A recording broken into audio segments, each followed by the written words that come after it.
I think we're transitioning from yesterday, where I think yesterday we discussed how psychedelics could maybe help us immanentize the eschaton. And well, today we have the lawyers, right? And the people who are a little less fun.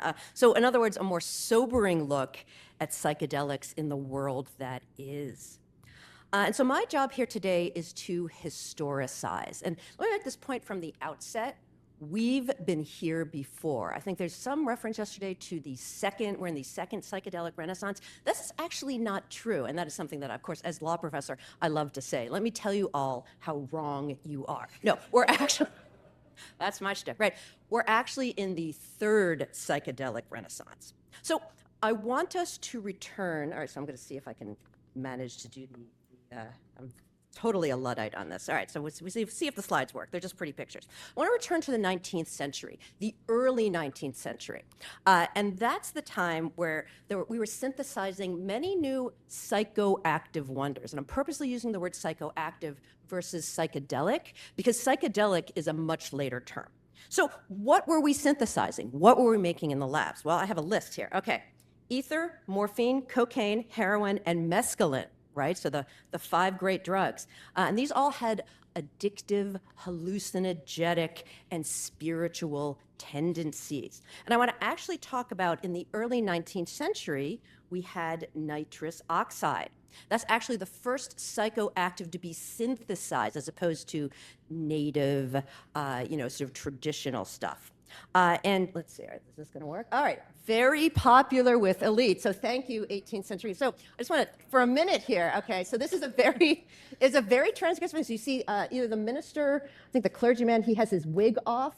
The woman has her wig off. You see the memento moris in the back. You see the drugs, and then at the very side, that's the nitrous oxide. So the elites are having a nitrous party, right? And it's dislocating and destabilizing enough that we actually have, okay, so this is, I don't know if you can read it, prescription for scolding wife. So that's the person straddling the scolding wife. Remember, this is before the Married Women's Property Act, so women and many other people are chattel, right? Once you're married, if you're unmarried, you're fine.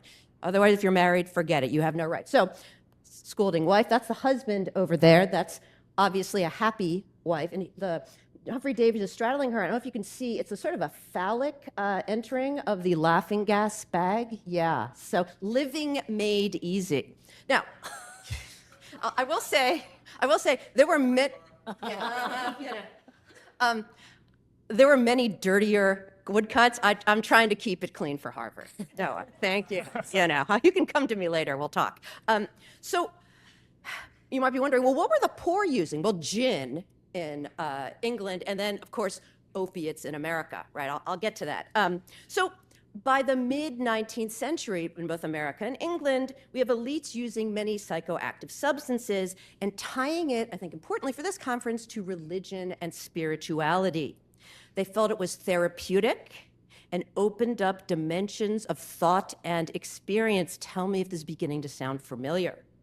And so, of course, who's our major philosopher here? Okay, so that's William James. That's also William James, right? In a sort of thirst trap phase, right? Looking he's actually in, the desert there, 18.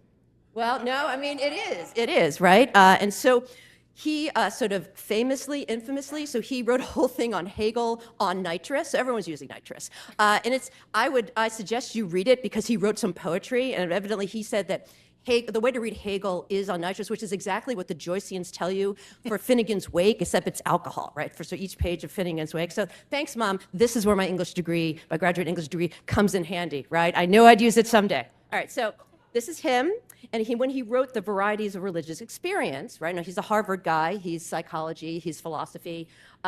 He argues that mystical experience was the root and center of all religion. All right, Walt Whitman, right, looking particularly sexy and louche, right? We got sort of thirst trap number 2.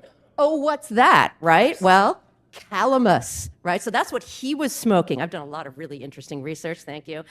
So calamus, in fact, in Leaves of Grass, there's a set of 40 poems called the Calamus poems. So for those of you who want to try to make calamus at home, it's sort of a natural version of DMT, come talk to me at the break, or students, don't do this at home, right? There's two types of calamus. There's alpha amyrone and there's beta amyrone. So alpha amyrone is the American version, beta, and it has the DMT. Beta amyrone is carcinogenic. Please be careful, right? So anyway, he was using a lot of, so he also on his, and he actually wrote these 40 calamus poems within Leaves of Grass are all about, manly love of comrades, a lot of thing about like thrust and root, and anyway, you get the point, right? So there's a lot of sort of, unsurprisingly, sexual tension with a lot of these drugs, and that's why they're stabilizing. So all is going great, all is going well until the progressive era comes to ruin it, right? So I think a lot of us think, oh, the progressive era, it's reformers, they're great, they're wonderful. Progressives gave us a lot of things. They gave us the word drugs, right? Something that has, I would say, negative connotations. And one of the things the progressive era reformers did that a lot of historians have been recovering for the past 20 years is that they reified eugenics into the administrative state, right? In economics, in law, in medicine, in psychology, and I literally cannot help myself, at Harvard, right? So Harvard was the college, the law school, the med school, the div school, right? Have I insulted everyone here live? I think I'm doing my best, right? So they are. Oh no, I mean it was Lowell, right? That's really the right. So it started there and it sort of took over America, and I think it's a familiar story to this crew how the FDA in the early 20th century classified and scheduled many psychoactive substances into illegal drugs. I think what's a little less familiar is the role eugenics played in it, right? So I'm going to give you a 5-second history of psychoactive substances in eugenics in the turn of the 20th century. All right, so here's the eugenic trees. We talked about the tree of life yesterday. This is a different kind of tree. I mean, lots of roots. We're pruning a lot of things. The one thing we're not pruning, of course, is the white Protestant stock. So if you're not of the white Protestant stock, the eugenics movement, you're going to be pruned, right? So now we're at the sort of end of the 19th century, early 20th century. And again, we're synthesizing more psychoactive. So from cocaine, for the coca plant, we synthesize cocaine, that's 1883. From opium, we synthesize heroin, that's 1889, thanks Bayer. That's supposed to be less addictive, ironically. From peyote, we synthesize mescaline, that's either in 1896 or 1919. Because of all this, stuff is a lot stronger and use skyrocketed. And of course, the fear skyrocketed. And so there's this tremendous fear that all the classes and races and genders are going to mix, and this is going to degrade the pure American stock, right? This is classic eugenics, and I can't emphasize enough how it completely took over the ruling class of America, right? If you look at what's going on really from like 1896 to 1920, everyone's motivated by eugenics. Now, this has all been sort of buried because it's a little embarrassing what happened with the Nazis, right? That's sort of a bad fact for eugenicists, but it was alive and well. And so in other words, we start to split up substances, psychoactive substances, into two. So on the one hand, we have what the white, native-born, Protestant, middle-aged, middle-class females are using. Those are medicines, right? Particularly laudanum. And then we have sort of everything else used by poorer, darker, non-Protestant immigrants. Those are drugs. Or in other words, and this is not my, it's from Jules Evans, also someone a little skeptical of a lot of the psychedelic renaissance. He sort of puts it as either you're a chemical intellectual using synthesized drugs, or you're, and I quote here, a drug-crazed savage using the native plants that were stolen by the American explorers, or the Native American ghost dance, so in the 1880s, it's very exciting, out west, where they actually were, using hallucinogenic substances to protest the taking of the land. Those were the savages. Okay, the other point I want to make is that many prominent early psychedelic users were fervent eugenicists, right? So this is always the bad news. So I'm like, hey, that person you really liked, the person you looked up to, awkward pause. Okay, so and why? Why were all these eugenicists also psychedelic users? Because these ecstatic peak experiences was actually proof of their evolutionary advancement, right? They really took this, right? So who's on the dishonor roll? I'll just do a quick one. All right, Havelock Ellis, H.G. Wells, Arthur Symons, Aldous Huxley, right? He's a big figure. Humphrey Osmond was the person who actually coined the phrase psychedelics. Abraham Maslow, the Maslow thing of needs, and of course, one of my favorite poets, Yeats, right? So it's bad for everyone. So again, this set of people know that psychedelic substances sort of slithered out of the original sort of classifying of drugs and medicine until the 60s or the 70s. And then, of course, the FDA caught up to them. But we still have two, right? Two that sort of manage. So one, of course, is nitrous. People are still using, allegedly, I'm Laura, still using nitrous. You can use it, it's totally legal, if you need in your sort of bourgeois middle-class life, something I know all about, right? If you need to crystallize the sugar on your creme brulee, you can get a little nitrous thing. Those are also smoked by the high schoolers, whippets. Also, allegedly, Kanye, now known as Ye, right, is using nitrous, and that's sort of, at least for my 15-year-old son, I hear that's how, when he switched for the more exciting sort of things he's been saying, right? So that's nitrous. The other substance is ketamine. We haven't really talked about ketamine much, but that's legal. It's a horse tranquilizer. It's anesthetic, legal for many off-label purposes. Okay, so fascinating stroll through history. Why am I telling you this? Because I have a captive audience, that's why. But what's the link? Well, I think you can say that same obsessions that we see in the eugenic era have arisen today in the early 21st century. So eugenics and psychedelics have arisen as a fascination of what I'll call the contemporary existential risk crowd. No, this is for you. So sometimes, sometimes they're known as tescrial. I'm not going to get through that. All right, so I want to go a very brief tour through potential psychedelic dystopias. All right, number one. Hardcore right-wing psychedelic church, this tech religion aligned with hard-right anti-immigration Christian nationalist movement.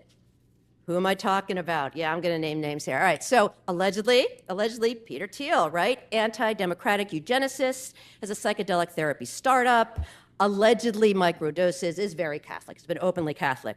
Elon Musk, some of you may have heard of him, also a transhumanist eugenicist, alleged ketamine microdoser, runs Doge, is a pronatalist, has 13 children, and okay, I did build my whole slideshow around this. Okay, so this is what I read X, so you don't have to. I hate reading. All right, so here we go. All right, so despite the claim circulating, use IVF with PG. All right, so here's the pink is so you really. All right, so here we go. Our little one's DNA now includes enhancements from other organisms for superior intelligence and health, and we couldn't be happier. Who's our MD here? Faison, is that you? All right, I'm calling on you later. You're going to explain how we do that, right? So that's where Alon is. Second one, I'm going to have to cut this, and then you can ask me in the Q&A the other ones I have. Right. So the second one, make America healthy again. The whole grain crunchies, which I wish was my phrase, it is not. So this is Cascadia. This is Portland, and Pacific Northwest. These are the people that I live with, right? So they worship nature. They're suspicious of modern urban industrial civilization, and they're both from the right and left, right? The horseshoe. You see a lot of super progressives. You see a lot of less progressive people. So RFK Jr., obviously, our new HSX secretary, he has promised to reschedule cannabis and psychedelics. We'll see. And wants to halt all new drug development for the next 8 years. He wants to examine vaccines and SSRIs. Wants to return to pre-industrial, pre-Civil War golden age of America.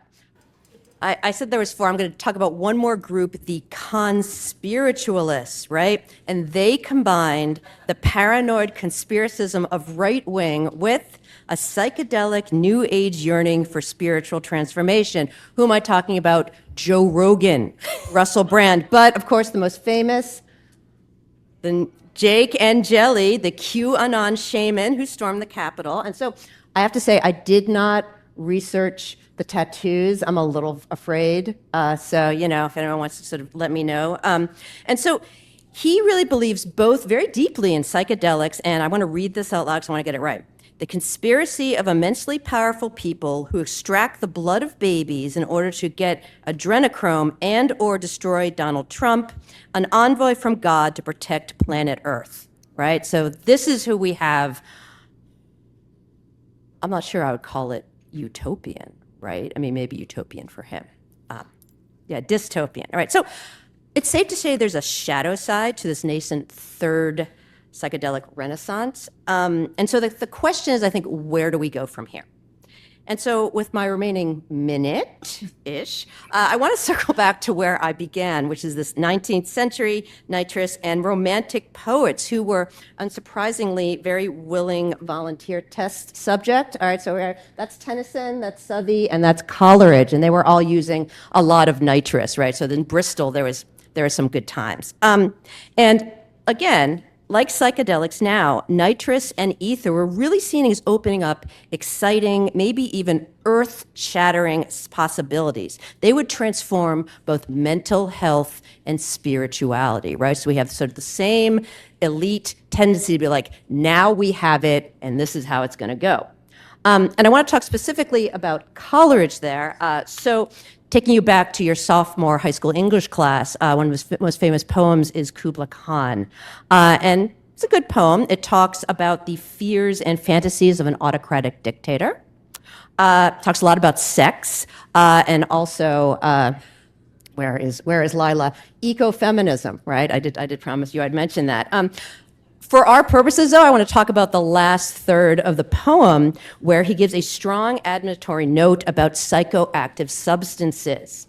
And so in the last part of the poem, the narrator, who may or may not be Coleridge, abruptly switched from the third person to the first person, right? So this is actually Blake, right? Sort of one of our first. He doesn't actually, there's no evidence, I really looked hard, that he was taking psychedelics. I really wish he was. So this could be Coleridge. Who knows what it could be, right? It's actually from pity, right? And so this is the end of Kubla Khan, which I'm going to recite for you, right? It's part of this English degree I have. So, and all would stop and see them there, and all would cry, beware, beware, his flashing eyes, his floating hair, weave a circle round him thrice, and close his eyes from holy dread, for he on honeydew hath fed, and drunk the milk of paradise. So it's the promise and the peril of psychedelics. Beware.